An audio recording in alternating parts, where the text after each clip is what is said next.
nih sama Mbak Santi di malam hari ini kayak gitu ya, Mbak Santi. Kan kita tahu ya, Mbak Santi ini kan sebagai seorang apa namanya ya MC iya, ya dosen juga iya, kemudian apalagi ibu istri pasti kayak gitu kan, kemudian womanpreneur juga. Ini kan banyak banget ya peran-peran yang bisa dibilang agak berbeda nih satu sama lain kayak gitu. Nah, kalau dari sekian banyak peran yang ada di Mbak Santi kayak gitu, kira-kira yang paling dikenal sama masyarakat itu sebenarnya apa sih Mbak Santi? Mungkin kebanyakan orang-orang tuh nyebut Mbak Santi itu sebagai apa kayak gitu.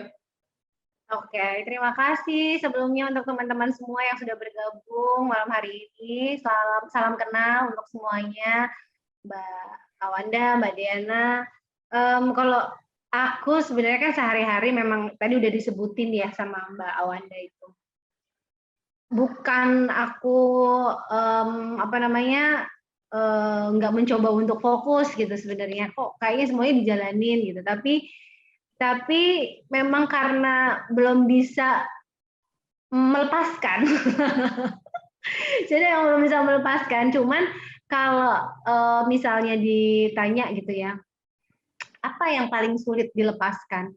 Itu justru jadi entrepreneur. Karena kalau misalnya aku kan ada MC, host gitu ya, itu cuman antara aku dan tanggung jawabku pada pribadi gitu. Tapi kalau entrepreneur ini nggak bisa aku menyerah begitu aja, itu karena ada banyak orang juga yang menggantungkan nasibnya pada profesiku itu. Artinya aku udah ada karyawan, udah ada pegawai gitu kan. Uh, Justru rasanya ketika ada masalah itu lebih challenge-nya lebih berat di entrepreneur sih. Gitu. Kalau MC, host apalagi itu kan kayak ini ya. Kalau dibilang hobi sih enggak gitu. Cuman ya itu misal sepi job gitu kayak pandemi gitu kan sepi job atau apa tuh ya rasanya aku hanya perlu menyelamatkan diriku sendiri gitu. Tapi kalau berdoa udah gitu. Tapi kalau um, usahaku kan butik ya, butik konveksi gitu. Itu nggak ada pilihan menyerah gitu loh. Karena kalau mau menyerah itu kayak, aduh ya ampun segini banyak orang masa aku nyerah sih. Gitu. Jadi kalau ditanya orang lebih mengenal aku sebagai apa, terus terang aku belum pernah survei.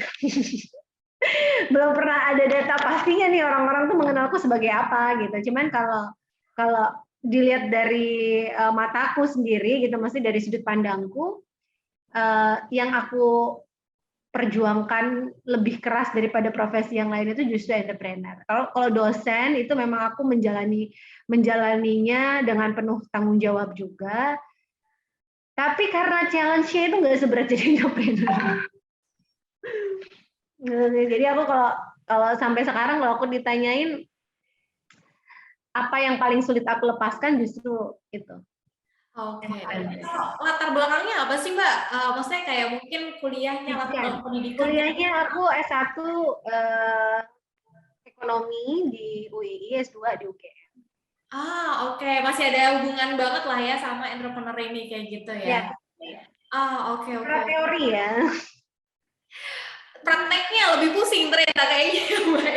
Ternyata prakteknya tuh iya lebih sulit daripada kuliahnya. Kalau nggak salah Mbak Santi ini kan usahanya di bidang fashion ya, berarti ya. Ini kan gambar sendiri nggak sih Mbak Santi Ya, desain untuk sendiri. Oh wow, ini kan ada gambar, berarti ada gambar terus habis itu keahlian dalam hal bisnis, terus kemudian jadi MC penyiar radio. Kalau boleh tahu nih Mbak, kan ada bakat yang banyak banget. Ini sebenarnya bakat alami atau dipelajarin nih Mbak dulu? Uh, aku kalau misalnya kita ngomongin soal bakat itu kan sesuatu yang apa tidak kita arahkan tapi datang dari diri sendiri untuk melakukannya gitu maksudnya uh, orang tua nggak ada yang ngarahin untuk gambar justru dulu tuh memang suka gambar dari SD loh mbak aku udah gambar baju terus datang ke penjahit SD baju lebaranku tuh aku gambar sendiri Oh wow, berarti bakat-bakat udah dari kecil banget ya? jadi kalau aku ingat-ingat sekarang tuh ya ampun dulu tuh lucu banget ya aku ke penjahit bawa gambar sendiri gitu. Tapi karena orang tuaku background pendidikan dan pekerjaannya formal, mereka bahkan nggak punya insting untuk mengarahkan aku di bidang itu. Gitu. Jadi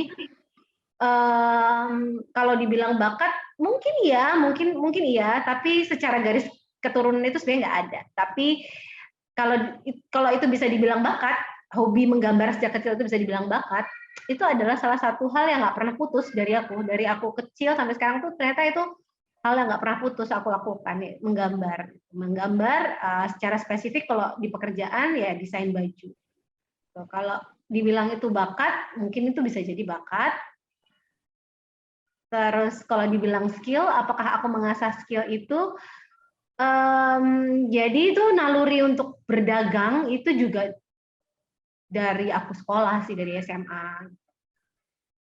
Nggak pernah ada yang ngajarin, tapi memang secara naluriah tuh aku seneng gitu, seneng menjajakan sesuatu gitu, seneng menawarkan sesuatu tuh aku senang. Oh, oke. Jadi dua hal itu tuh kadang ada yang kalau bapak ibu saya itu suka bilangnya kayak kamu bakatnya tuh dagang deh, soalnya apa sukanya dijual gitu. Kalau bapak ibu saya tuh malah bilangnya gitu. Cuman ya bisa jadi itu bakat juga sih gitu. I see, oke. Nah, kalau awal mula terjun ke dunia fashion itu kapan nih Mbak Santi? Kalau tadi kan mungkin dari bakat kayak gitu ya, tapi mungkin masih bisa dibilang berarti main-main kayak gitu kan? Maksudnya kayak hobi. hobi kayak gitu-gitu. Nah, awal mula bener-bener, oke, aku mau bikin nih bisnis fashion kayak gitu. Nah, itu gimana nih Mbak awal mulanya? Apa yang kepikiran? Kalau aku sendiri kan tahun 2010 itu akhirnya buka butik ya. Sebelum tahun 2010 itu aku dan dunia berjualan baju itu kayak on off gitu loh. Jadi zaman dulu ada Friendster, itu aku suka jualan di Friendster. Zaman dulu belum ada Friendster, masih ada Multiply ya, Blogspot. Angkatan tua ini ketahuan. Jujur itu lama banget sih Mbak. Dulu Multiply, Blogspot gitu-gitu tuh. Bikin blog gitu ya. Aku dulu malah sempat jualan. Jadi aku dulu sempat sekolah di Singapura, terus aku suka dulu ada baju yang cuma $10 gitu loh. Terus aku jualin. Kalau pas ada orang pulang ke Indonesia aku kirimin gitu. Dan itu di blog. Tahun berapa ya? Tahun 2006, tahun 2007 gitu, sekitar 2 tahun itu. Pulang ke sini itu juga masih jualan, tapi aku jualannya cuma di Friendster, di Facebook gitu. Terus kayak nggak ada beban kan, kalau misalnya masih ada baju yang nggak kejual ya aku pakai sendiri gitu. Kalau pengen jualan ya jualan gitu.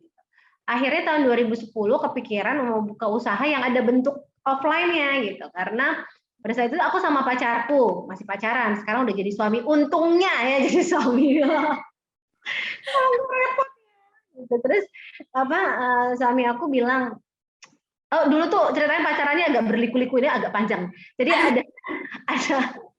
ada alasan pribadinya gitu, karena suamiku kan musisi, seniman gitu. Terus papaku kebetulan nggak setuju gitu punya suami profesinya itu.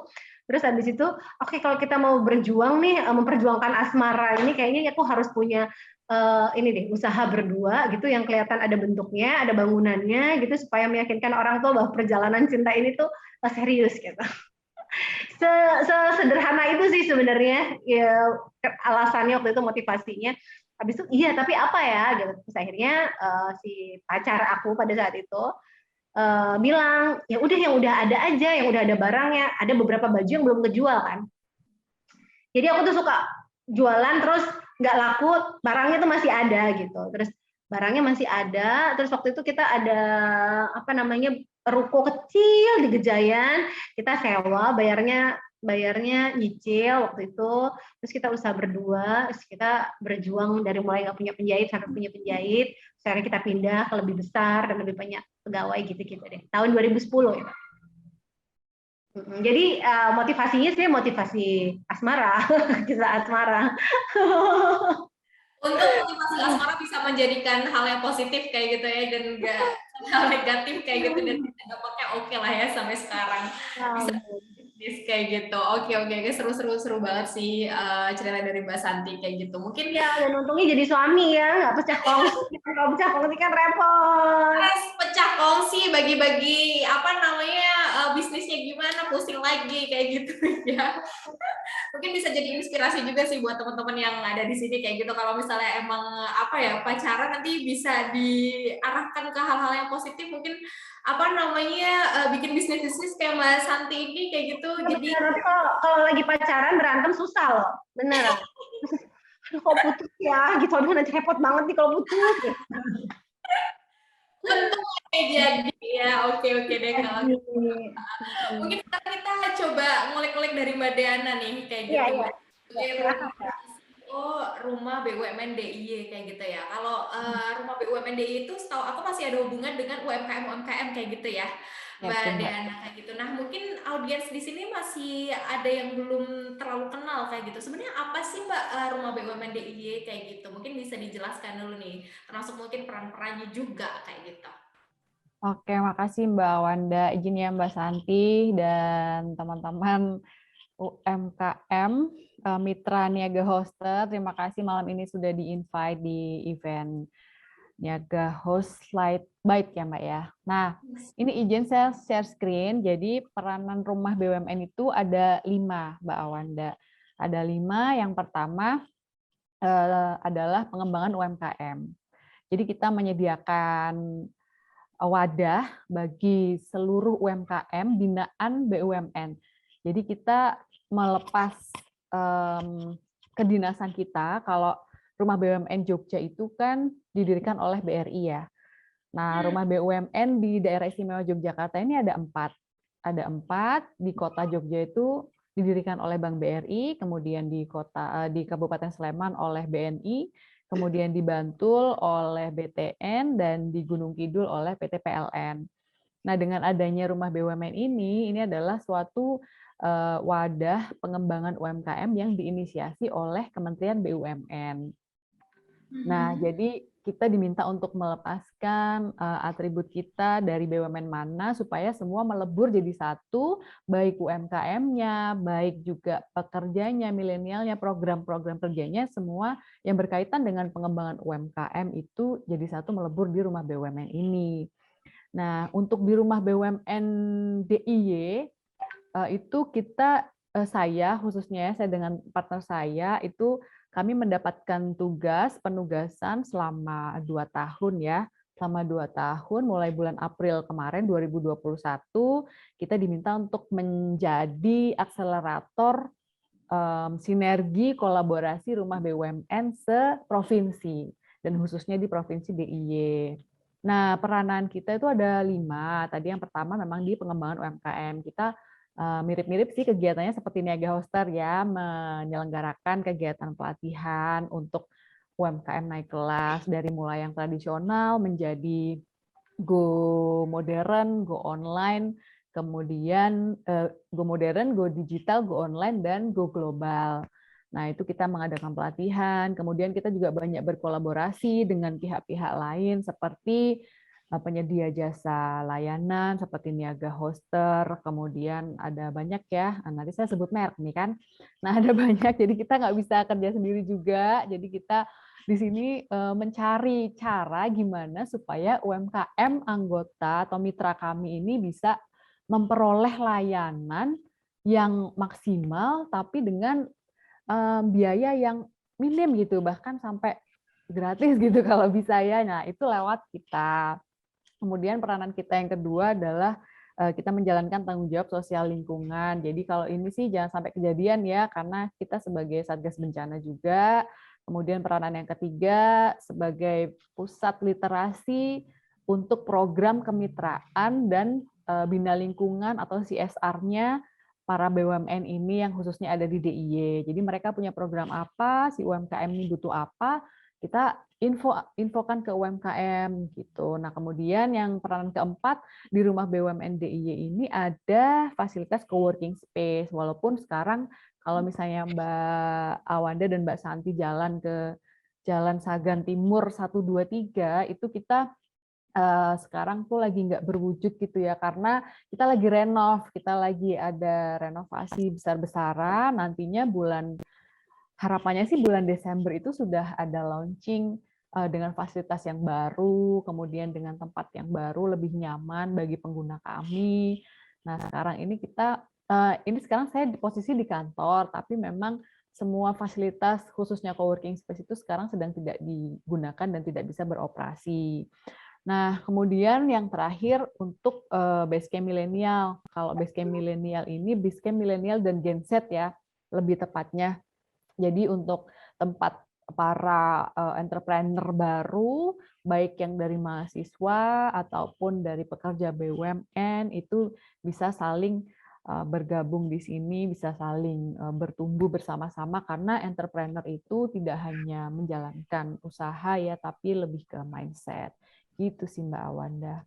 Oh, oke, menarik banget. Ada pengembangan UMKM tadi ya, Mbak. Berarti semua UMKM itu tuh terbuka gitu ya? Maksudnya bisa bergabung di rumah BUMN ini atau seperti apa nih, Mbak?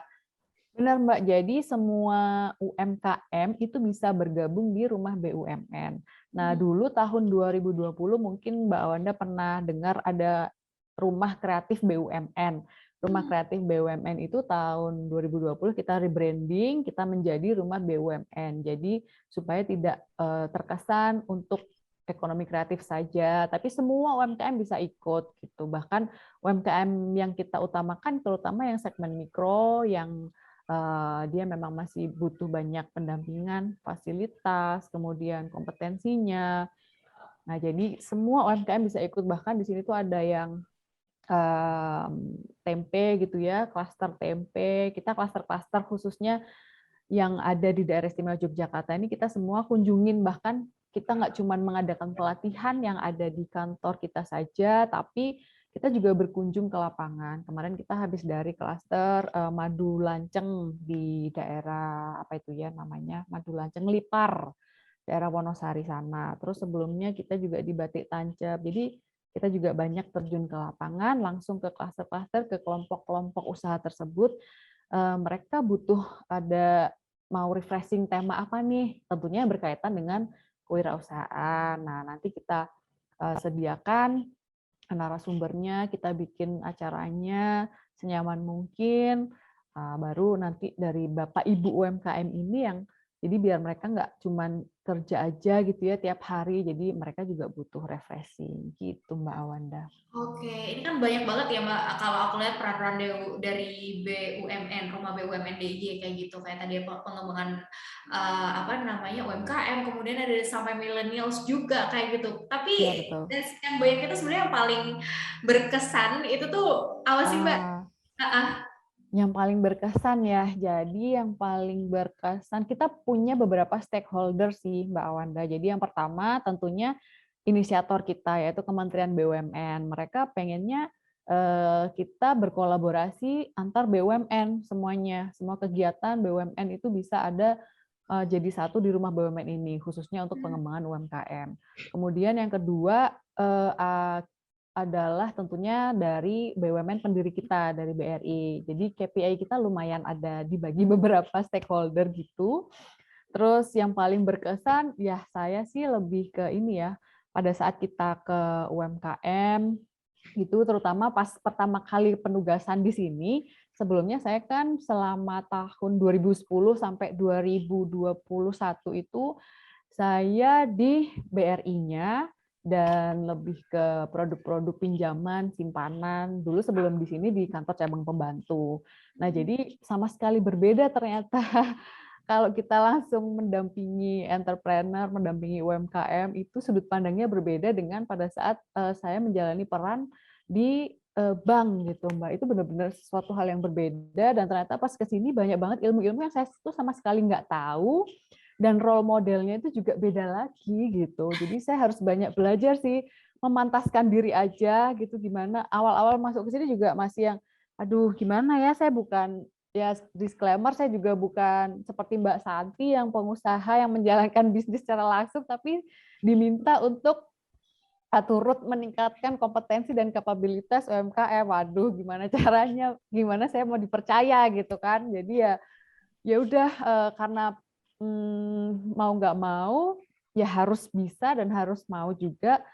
Caranya sih saya jadi host, jadi moderator, terus ketemu dengan pembicara-pembicara, praktisi terutama ya. Jadi lumayan tertular sih knowledge-nya, ilmu-ilmu mereka ke saya gitu. Jadi ya memantaskan diri, terus juga berusaha untuk memberikan fasilitas yang memang dibutuhkan sama UMKM yang gabung di sini, karena misalnya mereka gabung di sini terus mereka nggak dapat benefit apa-apa juga, sebenarnya saya juga sedih gitu di dalam hati, aduh apa ya benefitnya gitu. Jadi kita memikirkan, saya dan tim itu memikirkan cara gimana supaya UMKM kita ini memang betul-betul merasakan ada value added-nya setelah mereka bergabung di Rumah BUMN gitu, Mbak.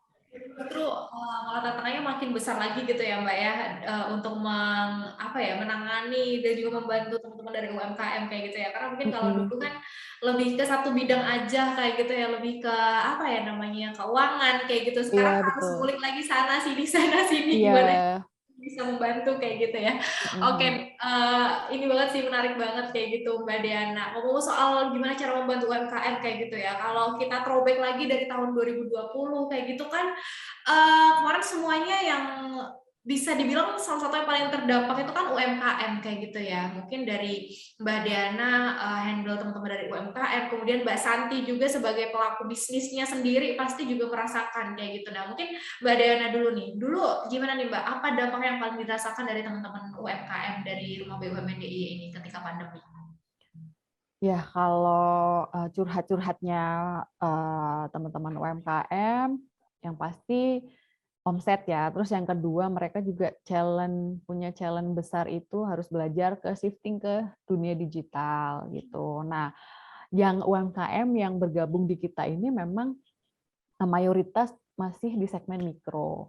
Nah, segmen mikro itu ya mereka memang belum mendalami, hanya sedikit sekali yang sudah punya akun online sendiri, toko online sendiri, marketplace sendiri. Itu minim sekali. Jadi tantangannya memang kita harus terjun sih, Mbak. Jadi benar-benar harus mendampingi gimana caranya mereka tuh benar-benar bisa sampai punya toko online sendiri atau punya akun di marketplace terus jalanin itu sampai berhasil. Karena ya curhatannya sepi, omsetnya turun, terus jualan juga nggak lancar seperti dulu. Jadi ya kita memang harus mungkin pertama membuka mindset mereka ya, dengan kita banyak menyelenggarakan kegiatan bertema tentang dampak masuk ke ekonomi digital. Nah, setelah itu baru kita kasih fasilitasnya dulu lah buat pancingan gitu. Nah, nanti kalau misalnya mereka udah terjun, udah masuk, udah nyoba nih, udah tahu dampaknya apa, yang pasti nanti akan menggulung sih. Mereka akan secara otomatis memberikan testimoni ke temennya dulu lah, terus habis itu nanti akan semakin besar gitu sih, Mbak. Tahapnya lumayan panjang juga ya Iya sebenarnya. benar. Dari teman-teman kayak gitu ya. Oke, mungkin kalau dari Mbak Santi nih, dari Mbak Santi sendiri sebagai pelaku bisnis, dampaknya seperti apa nih Mbak untuk bisnis Mbak Santi waktu itu? Ini tuh situasi yang tidak terduga ya untuk kita ya. Jadi akhir tahun 2000, kan kita 2021, terus 2020,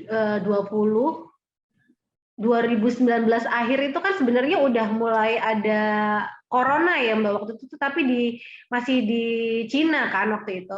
Terus iya, saya ingat itu Januari 2019 saya masih sempat ke Jakarta gitu loh. Masih itu kayaknya traveling saya terakhir sama keluarga deh itu. Januari Februari. Jadi itu saya juga nggak mengira bahwa dampaknya corona itu akan sedahsyat ini, bahkan sampai 2 tahun gitu. Dulu sempat berharap, wah katanya ini sampai 6 bulan. Ya kan dulu awal-awal corona itu kan gitu ya. Oh ya ini Bahkan abis lebaran kelar gitu Mbak dulu. Lebaran kelar, ini nggak ada yang menyangka ada gelombang 2. Tapi sejujurnya gelombang 2 ini buatku lebih ini ya, aduh, apalagi nih kayaknya udah semua segala macam cara udah dicoba. Gelombang 1 itu kita kayak diselamatkan oleh mukjizat Tuhan gitu. Kayaknya begini, kalau saya disuruh berbagi soal entrepreneurship itu saya selalu bilang bahwa menjadi entrepreneur itu membuat saya percaya bahwa Tuhan itu ada gitu. Kayaknya usaha A, B, C, D, E, F, G itu 99% itu kita sudah kerahkan, tapi 1% itu kuasa Tuhan gitu. Jadi apapun bisa terjadi kalau Tuhan berkehendak. Nah, pas tahun 2020 pandemi pertama itu saya yakin sekali Tuhan itu ada bersama saya. Jadi karena saya sangat nggak siap dengan kondisi itu dan saya kayak yang ya Tuhan ini ngapain ya? Karena saya kan di fashion, di bidang fashion itu kan baju pengantin ya, baju pengantin. Jadi bener-bener kayak oh ini kita beneran ya ada pandemi. Kalau baju-baju yang saya buat itu kan berdasarkan order ya. Jadi saya kayak ada punya satu lemari yang isinya tuh kain-kainnya customer gitu. Awal pandemi itu saya ada karyawan 20, Mbak. Terus saya ada karyawan 20, terus abis itu tuh mulai dapat report nih, Mbak jahit apa lagi ya? Ini udah habis gitu. Udah habis, udah nggak ada kain sama sekali itu ternyata udah bener-bener udah nggak ada, bener-bener yang bikin shock itu adalah ini tuh sampai separah ini ya gitu loh, kayak gitu loh. Terus habis itu kondisi itu membuat saya kan terus jadi berpikir nih, ini orang 20 ini apa iya mau dirumahkan sih gitu. Kok kasihan banget, saya tuh nggak pernah tega kalau urusan sama orang-orang di belakangnya saya itu saya nggak pernah, sampai sekarang tuh saya jam kerja juga nggak ada yang saya potong. Jadi dari pandemi pertama sampai sekarang saya berusaha dan berjuang luar biasa untuk mereka sebenarnya gitu. Kadang-kadang ya kalau saya sih udah nggak mikirin gaji pribadi ya Mbak ya, gaji order itu kayak pikiran kesekian gitu. Nah, pandemi pertama itu kayak saya merasa diselamatkan oleh Tuhan yang Maha Esa karena pada saat itu dulu pandemi pertama kita masih gak punya APD sama sekali di Jogja dulu. Kalau Mbak ingat dulu kita kekurangan APD sama sekali, nggak ada APD. Terus suami saya sempat bilang, ini bisa nggak sih kita jahit APD? Kita tuh jahit apa aja bisa, orang mesin jahit besar. Terus aku bilang gitu. Terus kalau gitu sebenarnya kita bisa ya produksi APD. Gitu. Ya bisa aja kalau misalnya memang tahu bahannya dan lain sebagainya. Akhirnya suami saya pada saat itu kita bikin yuk gitu, kita bikin APD yuk, tapi kita sumbang. Terus dalam hatiku ini duit dari mana mau nyumbang, orderan aja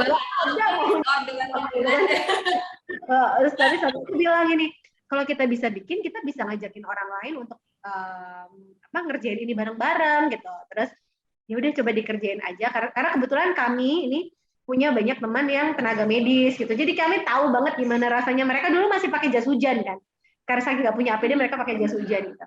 Terus suami saya pada saat itu saya yang dirumahkan karena pegawai-pegawai saya harus bekerja sementara nggak ada order. Akhirnya saya waktu jualan yang lain gitu. Terus suami saya yang ngurusin APD itu, dia sama tenaga medis teman-temannya mulai mencari bahan yang memang sesuai dan lain sebagainya, sampai akhirnya tanpa kami minta itu kami dapat sumbangan dari orang-orang gitu.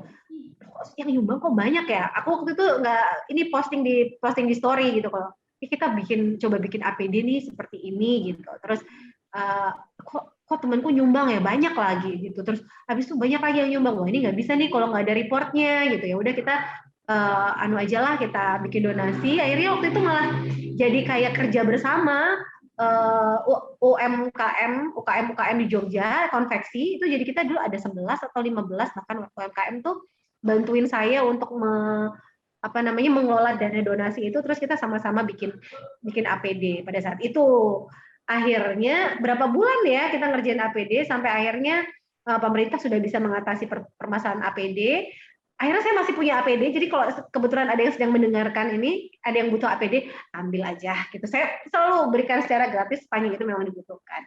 Seperti itu. Itu awal-awal pandemi yang tadinya mereka dengan perhitungan gaji tertentu, itu karena kita terus akhirnya beralih menjadi APD yang itu merupakan kerja sosial. Akhirnya saya tanya sama penjahit, waktu saya ingat banget bulan puasa. Saya tanya sama penjahit-penjahit saya semua saya kumpulin gitu, saya bilang, ini saya udah nggak punya orderan baju pengantin, saya udah nggak punya orderan baju apa-apa. Teman-teman mau nggak ngerjain APD? kalau teman-teman, aku tuh kalau ceritain itu berlinangan air mata, soalnya sedih. Terus aku gitu ya Mbak? Aku tanya sama mereka, teman-teman mau nggak ini ngerjain APD? Tapi kalau teman-teman ngerjain APD, aku nggak bisa gaji kayak biasanya loh, gitu. Nggak bisa bayar uang makan, nggak bisa bayar uang transport, gitu. Jadi ini kita hitung per potong, gitu. Terus mereka mau semua. Dulu sempat bikin video gitu, terus aku sempat ya ampun terharu banget ini teman-teman penjahitku. Akhirnya mereka mau mengerjakan dan nggak ada yang keluar satupun penjahitku dengan pertimbangan gaji mereka yang kepotong itu.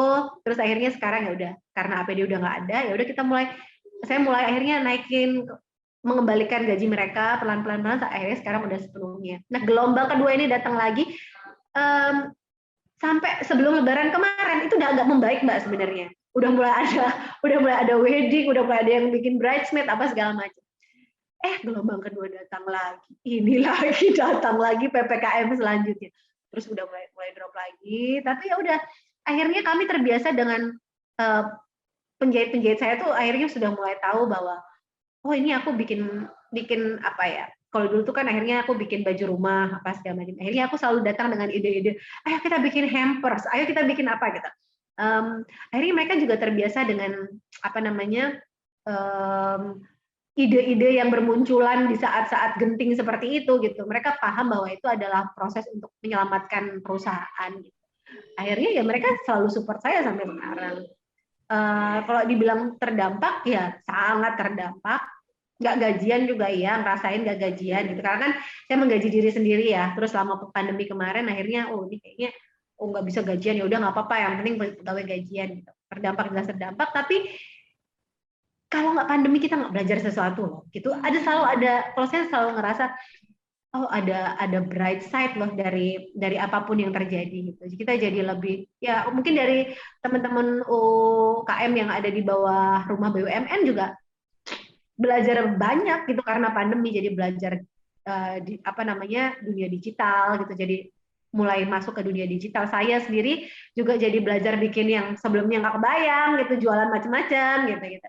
Jadi ya dibilang terdampak ya terdampak, tapi masih ada sisi positif. Justru malah ini ya mengulik kekreatifannya kita sendiri kayak gitu ya, mau bikin apa aja. Kita aja nih anak-anak ini kalau dibilang apa, aduh anak-anak sekarang kok belajarnya jadi online ya gitu ya. Tapi kalau nggak ada karena pandemi mungkin mereka nggak dikenalkan dengan istilah sekolah Zoom itu loh. Padahal kan itu bisa jadi satu pilihan juga ya di masa yang akan datang. Kalau pertemuan tatap muka, offline itu kan nggak usah diajarin, kita juga udah pernah melakukan. Tapi hal-hal baru yang lahir saat pandemi ini ya sebenarnya harus kita celebrate juga. Kita bertambah dalam dalam ilmu gitu. Menurut aku sih gitu. Oke. Ada berarti setelah pandemi itu tuh ada usaha baru juga yang muncul dari Mbak Santi atau gimana? Karena aku dengar ada PMP juga kayak gitu nggak sih? Oh ya, itu karena aku nggak gajian. Karena waktu pandemi gelombang pertama itu kan waduh ya, suami kerjaannya manggung, jadi nggak ada kalau penjahit itu selamat karena tangan Tuhan, kuasa Tuhan, mereka bisa bikin bikin APD ya dengan penyesuaian gaji, terus juga dengan pokoknya mereka masih tetap bisa berjalan lah. Terus kemudian akhirnya kan aku berusaha untuk mencari kesibukan ya biar nggak stres, juga biar ada pemasukan. Akhirnya bikin jualan pempek sampai sekarang masih ada jualan pempek. Tapi terus setelah kita nggak bikin APD, akhirnya waktu itu belum banyak lagi orderan, belum begitu banyak orderan masuk kan, saya harus nyariin pekerjaan buat penjahit kan. Jadi bikin baju rumah lah gitu, bikin baju rumah yang nggak jelek-jelek banget, yang masih bisa dipakai pergi. Tapi harganya nih harus harus menggiurkan banget nih supaya orang tertarik beli, karena kan minat belanja orang kan turun ya waktu pandemi. Apalagi untuk beli baju, aduh kalau harganya mahal kan sayang gitu. Akhirnya dulu saya ngeluarin produk namanya Tusket. Tusket itu 150 gitu kalau bahasa Jawa. Jadi harganya soalnya 150. Biar saya nggak pusing juga kalau tanya-tanyain orang kan harganya berapa, udah 150 aja yang kira-kira orang nggak berat saat pandemi gitu. Terus akhirnya takut nggak ada takut lagi kalau misalnya ini mulai turun lagi nggak ya gelombang kedua ini, nanti minat belanja orangnya bikin apa lagi. Akhirnya saya bikin hampers. Ya, bikin hampers gitu. Ya, banyak banget ya berarti. Kalau dari Mbak Diana sendiri, Mbak, dari teman-teman UMKM itu ada yang berubah juga nggak lini bisnisnya? Mungkin kayak Mbak Santi tadi, atau justru tetap di lini bisnis yang sama tapi dengan cara yang berbeda nih, Mbak Diana? Lini bisnis ya Mbak, yang pasti banyak juga, terutama yang industri fashion, itu ada yang Bapak Ibu pembuat ekoprint, terus kain batik, kain lurik, yang masih rumahan gitu ya, yang masih homemade dan timnya belum banyak ya. Yang pasti seperti yang tadi disampaikan Mbak Santi, memang pada saat terjadinya si pandemik itu lagi hot-hotnya tahun 2020 semester tahun Maret sampai akhir tahun, terus yang gelombang kedua juga, dan sampai sekarang tuh juga masih ada banyak yang pivot akhirnya jualan makanan gitu, akhirnya jual makanan, produk-produk yang lebih mudah dibeli dari segi harga dan kuantitas dan lebih gampang diiklankan, mereka juga langsung dapat uang saat itu juga banyak sekali gitu. Terutama mereka banyak yang berganti itu di sisi dari fashion ke makanan, terus juga ada yang dari makanan, tadinya makanan biasa gitu ya, terus akhirnya beralih ke makanan-makanan sehat, makanan herbal. Nah, sekarang yang banyak survive memang yang ke makanan-makanan sehat sih Mbak, yang lebih memperhatikan kesehatan, seperti misalnya roti-roti yang rendah gluten, atau roti-roti yang rendah gula, rendah karbo, terus juga yang jualan madu hutan, terus jualan obat-obatan lah ya, yang terkait juga herbal, misalnya dari jahe, kunyit, obat-obatan seperti itu yang bisa meningkatkan imun. Nah, mereka ini yang sekarang banyak bertahan saat ini, gitu Mbak. Oke, oke, oke. Nah, masih ngomongin soal pandemi kayak gitu ya, dengan keadaan yang seperti ini kayak gitu kan, untuk jadi seorang entrepreneur itu kan jadi kita, kalau pribadi, waduh, mikir-mikir lagi nih, nanti kalau misalnya ada keadaan yang seperti ini, kayak gitu kan. Nah, ini kebetulan ada pertanyaan lagi nih, ada pertanyaan dari Mas Andri, yang berhubungan dengan pandemi tadi, gimana caranya untuk membangun jiwa bisnis di tengah kondisi seperti sekarang ini, kayak gitu. Karena kan selain banyak saingan, banyak pula tantangannya, kayak gitu. Kadang kita belum siap, kadang kita belum mulai aja udah patah semangat, kayak gitu. Apalagi dengan kondisi yang seperti ini. Nah, mungkin dari Mbak Santi atau Mbak Diana dulu nih, boleh untuk jawab kayak gitu. Mbak Diana mau duluan? Mbak Santi dulu deh Mbak. Oh ya, betul.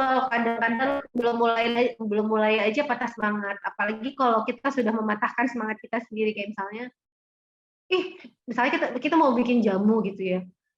Tapi masa jamu sih gitu kan, si ini udah jualan jamu, nanti apalagi, oh percayalah yang jualan jamu itu banyak tapi rezeki itu ada aja gitu ya. Kayak ketika saya jualan pempek gitu kan, terus kemudian teman saya lagi, teman deket juga jualan pempek, nggak cuma satu, nggak cuma satu lah, ada banyak ikutan jualan pempek. Terus teman saya bilang, kamu nggak apa-apa sih ini bikin pempek? Oh nggak apa-apa dong, justru kan kita harusnya berpikir bahwa semakin banyak orang yang jualan yang sama, artinya industri ini juga semakin besar, semakin jadi gitu.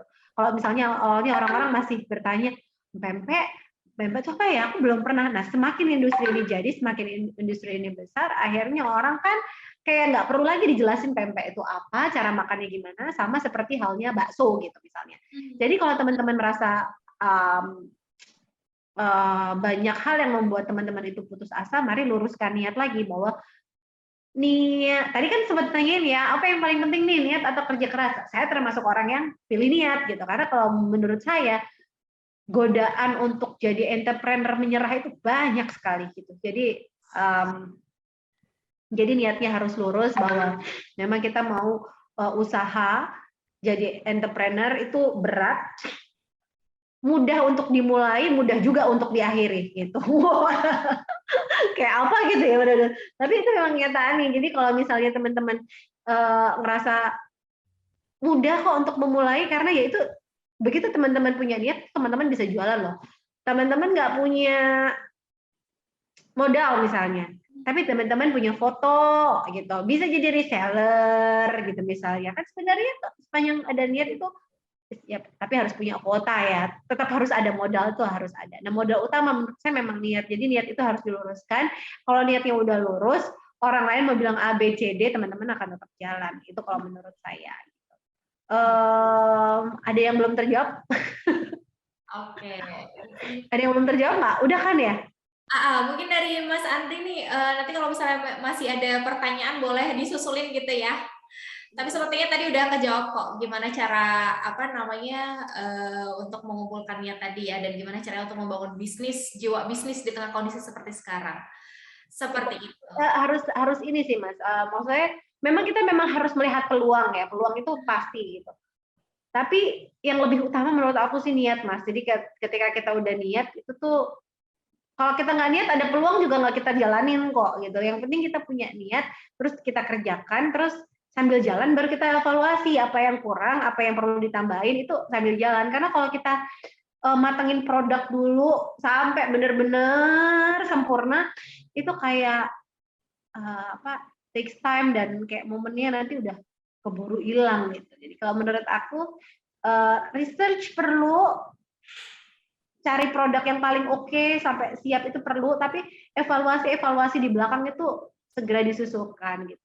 Jadi nggak harus yang perfect banget dulu baru mulai. Kalau menurut saya sih gitu ya. Oke, thank you Mbak Santi. Kalau Mbak Diana gimana Mbak, menanggapi pertanyaan dari Mas Andri tadi, gimana cara membangun jiwa bisnis di tengah kondisi seperti sekarang ini gitu?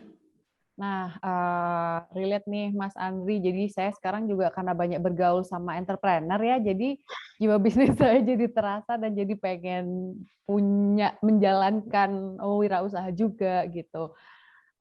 Ada satu entrepreneur di Jogja, beliau penulis buku juga, dan bukunya itu saya merasakan hype-nya ya. Jadi sebelumnya dia juga pekerja di sebuah perusahaan, lalu akhirnya memilih untuk mandiri dan keluar gitu. Nah, kalau saya ngobrol sama beliau dan pernah juga jadi narasumber di kelas-kelas di rumah BUMN, kenapa dia bisa bertahan sampai saat ini dan lumayan top of mind juga di Jogja produknya, karena memang nggak ada pilihan lagi gitu. Jadi mau nggak mau ya suatu kondisi yang menyebabkan kita tuh nggak ada pilihan, mau mundur juga kayaknya nggak boleh mundur, mau depan itu jalannya buntu misalnya. Tapi mau gimana? Tapi sebisa mungkin si tembok buntu ini harus kita jebol, atau enggak kita harus mundur. Jadi nggak ada pilihan lain selain memang harus maju. Jadi karena nggak ada pilihan lain selain hanya membesarkan bisnis itu, karena kalau enggak tidak ada income lain, nah akhirnya mau nggak mau si bisnis ini harus besar gitu sih. Jadi terkadang ada suatu kondisi yang mungkin kondisinya itu bisa dibilang bukan kondisi yang banyak privilege ya, artinya banyak pilihan gitu. Justru dengan tidak ada pilihan itu dan kita memang benar-benar nggak ada pilihan lain, mau nggak mau harus cuman itu yang bisa dijalankan, akhirnya jadi kayak leverage gitu Mbak. Jadi kayak daya ungkit ya gitu. Jadi contoh misal kayak bola bekel ya, kalau kita dijatuhin, bola bekel itu kan dia akan mendal lebih tinggi ya daripada kita jatuhinnya ya. Tapi kalau kita batu, kita dijatuhin mancep gitu. Nah sekarang tinggal kita mau pilih yang mana, mau jadi batu atau mau jadi bola bekel gitu sih Mas. Terus kalau sudah belum mulai saja sudah patah semangat, ya berarti kuncinya mulai aja dulu. Biar nggak, karena kalau sudah mulai, terus kita akan banyak pertimbangan, kalau ini gagal, kalau ini tidak berhasil, itu kita akan lebih stres gitu kan, daripada kita belum mulai, terus patah semangat gitu. Jadi mulai aja dulu, nanti pas di jalan itu akan banyak sekali ruang-ruang kita untuk belajar, untuk bertumbuh, pasti akan banyak kegagalan ya, banyak halangan, banyak kegagalan, bahkan tidak lancar jalannya, tidak mulus itu pasti. Tapi kalau kita sudah mulai, kita sudah tahu jalannya gimana, yang pasti jalan-jalan lain itu akan terbuka, gitu sih. Jadi Mm-mm. kadang terlalu banyak berpikir itu tuh malah bikin ini ya, malah bikin kita jadi nggak maju-maju kayak gitu. Benar, benar, benar, benar, benar, Mbak. Mm-mm. Jadi malah nggak action tapi terlalu banyak pertimbangan kayak gitu ya. Iya, betul.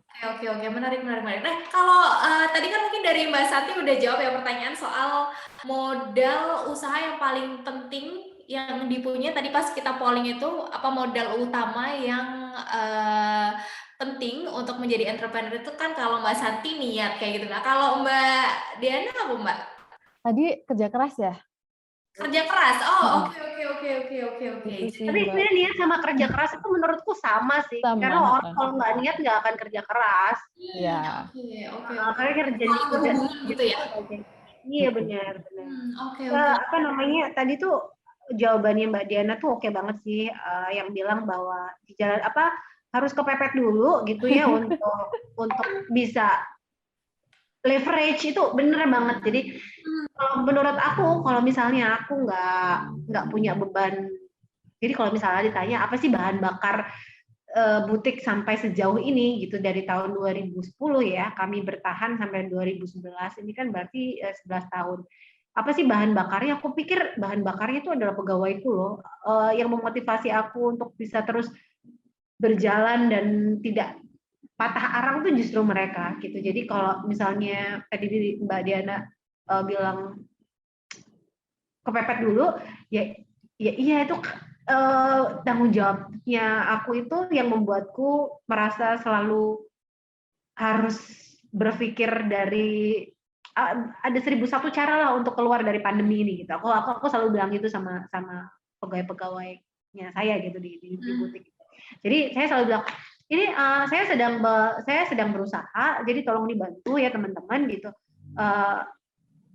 Sudah nggak ada lagi tuh pikiran untuk menyelamatkan diriku sendiri, yang penting mereka dulu deh. Kalau saat pandemi ini seperti ini. Toh sebetulnya ketika dulu misalnya kan bisnis kan naik turun ya. Pada saat kami sedang posisi settle bahkan baik itu juga tidak lepas dari mereka. Jadi aku pikir ya kalau misalnya mau enaknya aja jadi PNS gitu ya Mbak, gitu maksudnya setiap bulan udah pasti gitu jadi PNS aja gitu. Tapi kalau jadi entrepreneur itu bisa jadi loh bulan pertama bulan kedua.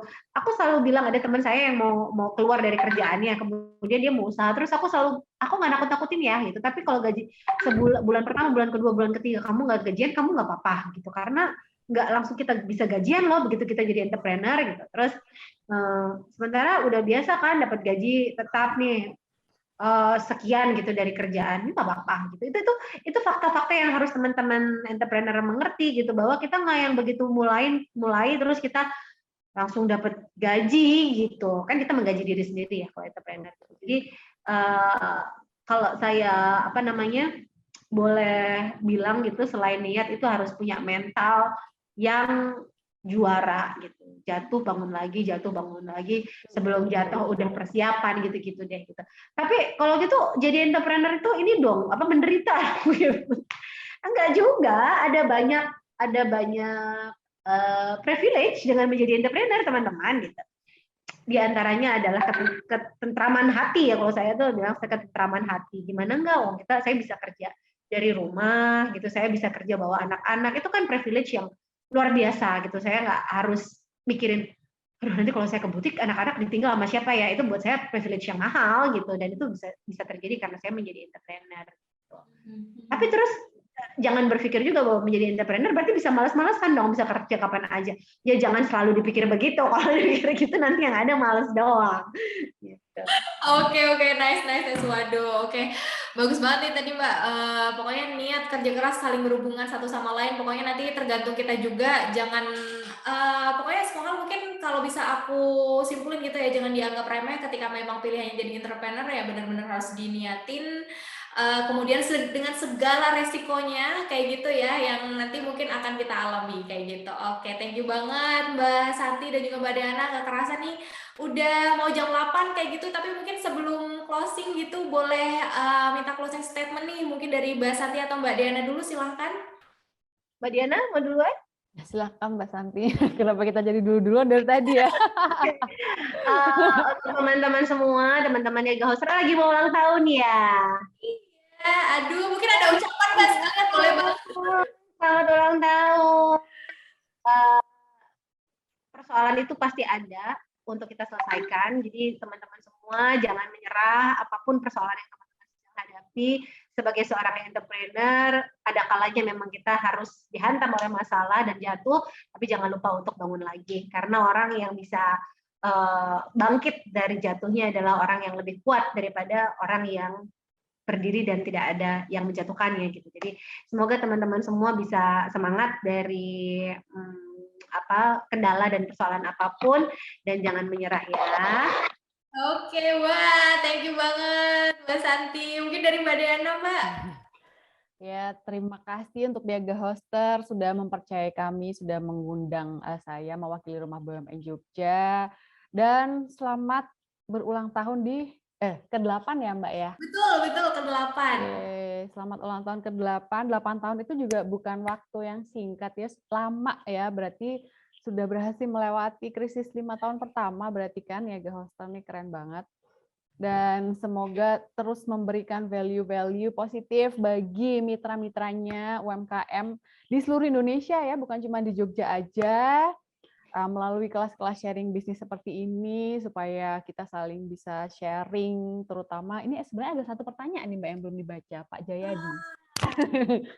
Oh iya, bener-bener. Nggak apa-apa, dilanjut dulu Mbak.